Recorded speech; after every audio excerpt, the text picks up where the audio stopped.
শুরুতেই যে ছবি আপনাদেরকে দেখাচ্ছি, শুভেন্দু অধিকারীর গাড়িকে লক্ষ্য করে স্লোগানবাজি চলে, বিরোধী দলনেতাকে কালো পতাকা দেখানো হয়। শুভেন্দু অধিকারীর গাড়ি লক্ষ্য করে চলে স্লোগানবাজি, কালো পতাকা দেখানো হয় বিরোধী দলনেতাকে।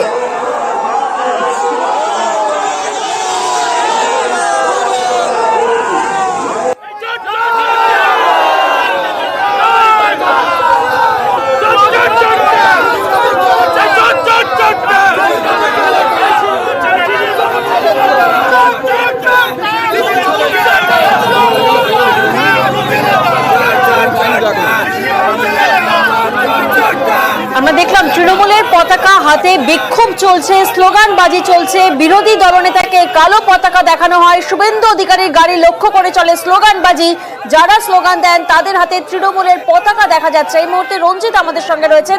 রঞ্জিত, ঠিক কি ঘটেছিল?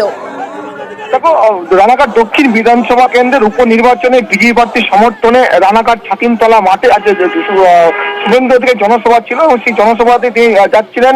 সেই সময় তাকে তার কনভয় লক্ষ্য করে 12 নম্বর জাতীয় সড়কের পাশে তৃণমূল কংগ্রেসের পক্ষ থেকে তাকে গো ব্যাক স্লোগান, এমনকি কালো পতাকা পর্যন্ত দেখানো হয় এবং বহু তৃণমূল কর্মী সমর্থক তারা কিন্তু রাস্তার দুপাশে কিন্তু তারা জমায়েত করেছিলেন। যদিও পুলিশের পক্ষ থেকে ব্যারিকেড করে আটকানোর চেষ্টা হয়। এরপরে কিন্তু শুভেন্দু অধিকারী কনভয় তিনি পৌঁছে যাওয়ার হচ্ছে ছাতিমতলা মাঠে, সেখানে তিনি নির্বাচনী জনসভায় বক্তব্য রাখছেন। বেশ।